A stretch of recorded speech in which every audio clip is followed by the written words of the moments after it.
অর্থমন্ত্রীকে কিছু প্রশ্ন করতে চাই বাজেটের কিছু অসঙ্গতি নিয়ে, এবং জনগণ সেটা সিদ্ধান্ত নেবে যে এই বাজেটটিকে আসলে জনগণের জন্য নিষ্পেষণের হাতিয়ার হিসেবে বিবেচিত হবে নাকি উন্নয়নের অগ্রগতির একটি সোপান হিসেবে বিবেচিত হবে। প্রথম যে অসঙ্গতিটি সেটি হচ্ছে রাজস্ব নিয়ে। মাননীয় স্পিকার, আমরা যদি বাংলাদেশের গত বছরের রাজস্বটি দেখি, লক্ষ্যমাত্রা ছিল 5,03,000 কোটি টাকা। সেই জায়গায় 11 মাসে অর্জিত হয়েছে 4,60,000 কোটি টাকার মতো।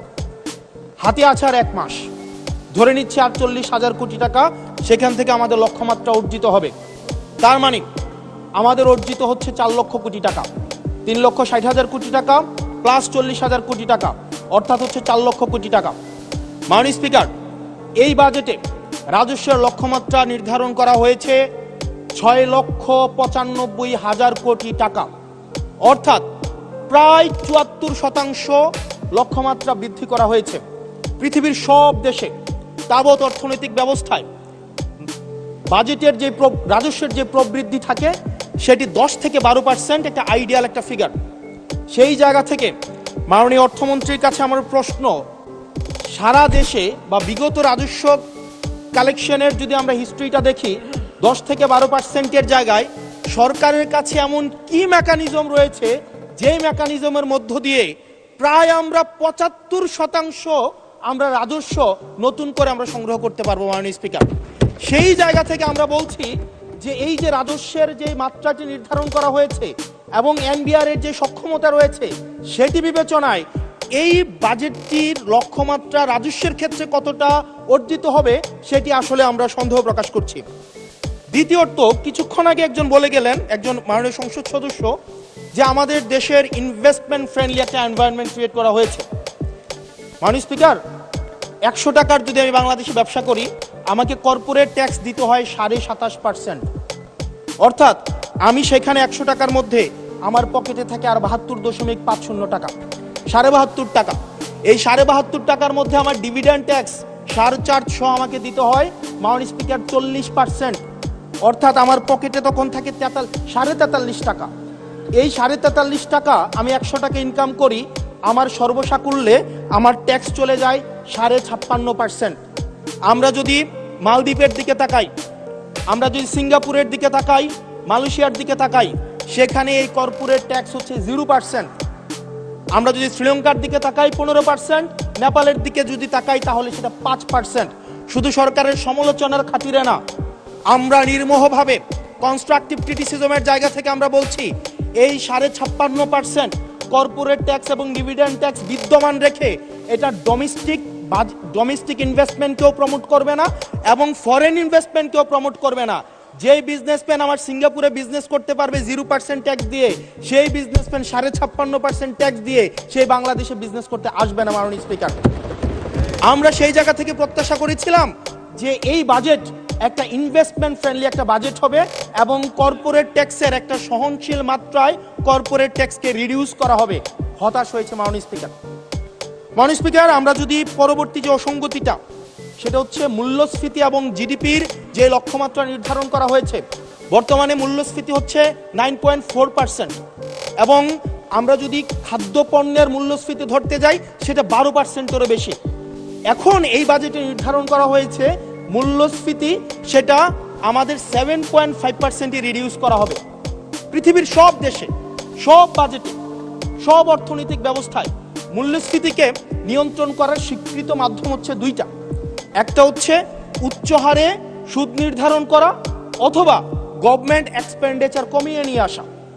আমাদের একটা অর্থ বছরে 1,40,000 কোটি টাকার একটা নির্ভরশীল অর্থনীতি বিদ্যমান রেখে আমরা কিভাবে মূল্যস্ফীতিকে আমরা 7.5%-এ নিয়ে আসব, এই যে স্ববিরোধী যে অবস্থানটা, এই জায়গাটা আমাদের কাছে আসলে মাননীয় স্পিকার স্পষ্ট না। আপনি একই সাথে বলছেন আপনি মাছ মুচমুচে করে ভাজবেন, আবার একই সাথে বলছেন আপনি তেলটা কম দিবেন।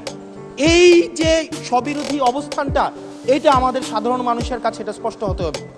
মাননীয় স্পিকার, আমরা এই সংসদে দেখেছি মাননীয় প্রধানমন্ত্রী নিত্য প্রয়োজনীয় দ্রব্যের দাম নিয়ন্ত্রণের যেই সুপারিশটি করেছেন এবং যেই বিষয়ে বলেছেন, এটির জন্য জনগণ বাহবা দিয়েছেন। আবার গত পরশুদিন মাননীয় অর্থমন্ত্রীকে আমরা দেখলাম আমাদের খুবই নিত্য প্রয়োজনীয় আমাদের কাপড়, রড সিমেন্ট, তারপর হচ্ছে নিত্য প্রয়োজনীয় 16টি দ্রব্যের মধ্যে উনি ট্যাক্স বসানোর কথা বলেছেন। এখন মাননীয় স্পিকার, প্রশ্নটি হচ্ছে এই নিত্য প্রয়োজনীয় দ্রব্যটিতে যখন ট্যাক্স বসাবে, দিন শেষে বিক্রেতা কিন্তু এই ট্যাক্সের বোঝাটি আমাদের তৃণমূলের যে ক্রেতারা থাকবেন এই ক্রেতাদের থেকেই কিন্তু এই ট্যাক্সটি মাননীয় স্পিকার যাবে। সুতরাং যখন বলা হয়েছে নিত্য প্রয়োজনীয় দ্রব্যের দাম কমানো হবে, আবার বলা হচ্ছে ট্যাক্স বাড়ানো হবে, এটিও কিন্তু মাননীয় স্পিকার একটি সাংঘর্ষিক অবস্থায় রয়েছে। সুতরাং যদিও বলা হয়েছে নিত্য প্রয়োজনীয় দ্রব্যের দাম কমাবে, সেই জায়গায় নিত্য প্রয়োজনীয় দ্রব্যের দাম দিন শেষে কমবে না, কারণ এই ট্যাক্সের বোঝাটি দিন শেষে আমার আপনার মতো সাধারণ মানুষের উপরে চেপে বসবে। দিন শেষে এই জায়গাটি হচ্ছে মাননীয় স্পিকার প্রশ্নবিদ্ধ। মাননীয় স্পিকার, আমরা সরকার দল থেকে একটি কমিটমেন্ট পেয়েছিলাম নির্বাচনের আগে, সেটি হচ্ছে আগামী 5 বছরে এই 4 মাস সহ 1 কোটির উপরে কর্মসংস্থান নিশ্চিত করা হবে। 1 কোটি কর্মসংস্থান। এখন প্রত্যেক মাসে আপনার 1.5 লক্ষ কর্মসংস্থানেরও বেশি। তার মানে এই 4 মাসে সেই হিসাবে কর্মসংস্থান বৃদ্ধি পাওয়ার কথা 6 লাখ এই 4 মাসে। আপনাদের কাছে প্রশ্ন, মাননীয় অর্থমন্ত্রী, এই 4 মাসে কয়টি কর্মসংস্থান নিশ্চিত হয়েছে? আদৌ কি 6 লাখ কর্মসংস্থান নিশ্চিত হয়েছে? যদি হয়ে থাকে সেই কর্মসংস্থানগুলো কোথায়? সেই চাকরিগুলো কোথায়? যারা শিক্ষিত হয়ে সার্টিফিকেট হাতে নিয়ে চাকরির জন্য দুয়ারে দুয়ারে যাচ্ছে, ক্ষুদ্র ঋণের জন্য দুয়ারে দুয়ারে যাচ্ছে, আসলেই কি আমরা এই 6 লাখ কর্মসংস্থান আমরা সৃষ্টি করতে পেরেছি কিনা, নাকি নির্বাচনের আগে সেটি শুধুমাত্র প্রতিশ্রুতির মধ্যেই সীমাবদ্ধ থাকবে? এই বিষয়টি আমাদের স্পষ্ট হতে হবে। মাননীয় স্পিকার, আমরা প্রাচীন একটি ভারতের একটা প্রবাদ আছে, এই যে আমাদের একটি সান্ধ্যকালীন সংসদ চলছে, আমাদের মধ্যে একটি আলস্য ঝেঁকে বসেছে, আমরা একটু এখন বিশ্রামের একটা আগ্রহ সৃষ্টি হচ্ছে। এরকম একটা বিশ্রামের সময়ে এক ভারতের প্রাচীন ভারতের একটা প্রবাদ আছে। সেই প্রবাদে একজন বলেছিলেন যে ঋণং কৃতা ঘৃতং পিবেত যাবৎ জীবন সুখেং কিবত। অর্থাৎ ঋণ করে প্রয়োজনে ঘি খাও, তাইলেও সুখে থাকো। ঋণ করো, ঘি খাও, পরের ধনে পুদ্দারি করো, ঋণ করে ঘি খেয়ে জমিদারি করো, তাও ঋণ করো।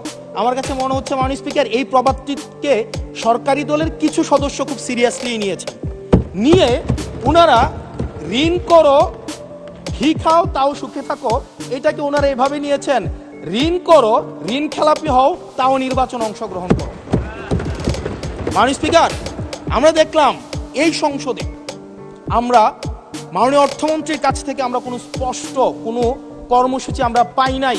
কিভাবে ব্যাংকগুলোকে যেভাবে দলীয়করণ করা হয়েছে, ব্যাংকগুলোকে দীর্ঘ 17 বছর ধরে ব্যাংকের টাকা ঋণের নামে যেভাবে বিদেশে পাচার করা হয়েছে, সেই পাচারকৃত টাকাকে কিভাবে উদ্ধার করা হবে সেটার কিন্তু সুস্পষ্ট আমরা কোনো পলিসি পাই না। মাননীয় স্পিকার, আমরা গভর্নর সাহেবকে মাঝে মাঝে আমরা একটু আক্ষেপ প্রকাশ করতে দেখি, 4,80,000 কোটি টাকা বিদেশে পাচার হয়েছে, সেটাকে কিভাবে আনা যাবে সেটা নিয়ে আক্ষেপ প্রকাশ পর্যন্ত আমরা দেখি। মাননীয় স্পিকার, এই যে ঋণ খেলাপি যারা আছে, নির্বাচনের আগে একটা কমন একটা স্ট্রাকচার, 5 বছর কোনো খোঁজখবর থাকে না, তফসিলের আগে সেখানে একটু কোর্টে যাবে, কোর্টে গিয়ে ওই ঋণ খেলাপির উপরের এই অর্ডারটার উপরে একটা স্টে দিবে এবং 2% দিয়ে আবার রিশিডিউল করাবে। রিশিডিউল করিয়ে আবার নির্বাচন অংশগ্রহণ করবে বিভিন্ন জায়গা থেকে টাকা পয়সা উঠায়া, এবং আগামী 5 বছর আবার এই ঋণ নিয়ে কোনো ধরনের আর কোনো খোঁজখবর থাকে না। জনগণের টাকা নিয়ে এই বিলাসিতা বন্ধ করতে হবে এবং ঋণ খেলাপিদেরকে ঋণ খেলাপি বলতে হবে। আমরা লজ্জা পাই একই সংসদ একসাথে শেয়ার করার জন্য, কারণ তারা জনগণের টাকা মেরে, যারা জনগণের টাকা ব্যাংক থেকে তুলে নিয়ে ঋণ খেলাপি হয়ে আবার জনগণের প্রতিনিধিত্ব করতে আসে, এই ঋণ খেলাপিদেরকে শাস্তির আওতায় আনতে হবে। এবং তারা যখন সংসদ সদস্য হয়ে নির্বাচিত হওয়ার পরেও যদি তারা ঋণ খেলাপি হয়, এমন একটি আইন প্রণয়ন করতে হবে তাদের সংসদ সদস্য পদ যেন বাতিল হয়। সেটি শুধুমাত্র সরকার দলের জন্য না, শুধু বিরোধী দলের জন্য না, সেটি বাংলাদেশের উন্নতি, প্রগতি এবং সমৃদ্ধির জন্য সেটি প্রয়োজন, এবং পরবর্তী প্রজন্মের কাছে আমাদের দায় মুক্তির জন্য এটি প্রয়োজন। মাননীয় স্পিকার, আমাদের যেই জায়গায় টাকা পাচার করা হয়েছে, অন্তর্বর্তীকালীন সরকার একটি শ্বেতপত্র প্রকাশ করেছে। এই শ্বেতপত্রতে দেখানো হয়েছে 28 লক্ষ কোটি টাকা হচ্ছে বিদেশে পাচার করা হয়েছে। 28-এর পরে কয়টা সংখ্যা হয় আমি আর্টস ইংলিশ ডিপার্টমেন্টের ছাত্র, আর্টস ব্যাকগ্রাউন্ডে পড়াশোনা করছি, আমার মাথায় আসে না। 28-এর পরে কয়টা সংখ্যা হয়? 28-এর পরে না, 28-এর পরে 9টা না, এটাও হয় নাই। 28-এর পরে 28 লক্ষ কোটি টাকা বিদেশে পাচার করা হয়েছে। এখন মাননীয় স্পিকার, যারা পাচার করেছে তারা সদর্পে এখন হচ্ছে মাননীয় স্পিকার গুলশান, বনানী, ধানমন্ডি এই দেশে এখন বুক ফুলিয়ে চলাফেরা করে। মাননীয় স্পিকার, আমরা দেখেছি অন্তর্বর্তীকালীন সরকারের সময় বসুন্ধরার পুত্র সুবহান দেশে ঢোকার সাহস পায় নাই, আমরা দেখেছি আনবির দেশে ঢোকার সাহস পায় নাই। কিন্তু এই সরকার নির্বাচিত হয়ে আসার পরে আমরা দেখেছি সদর্পে এই সুবহানের পুত্র, এই ধর্ষক দেশে ঢুকেছে। মাননীয় স্পিকার, অন্তর্বর্তীকালীন সরকারের সময় দুর্নীতি দমন কমিশন বসুন্ধরার বিরুদ্ধে মামলা করেছে। আমরা দেখেছি এই মামলার কি অগ্রগতি হয়েছে সেটা আমরা জানতে চাই আন্ডার টেবিল কোনো ধরনের সমঝোতা হয়েছে কিনা। যদি সমঝোতা না হয়ে থাকে তাহলে তাদের বিরুদ্ধে আইনগত ব্যবস্থা নিতে বাধাটা কোথায় সেটা বাংলাদেশের মানুষের সামনে প্রকাশ করতে হবে।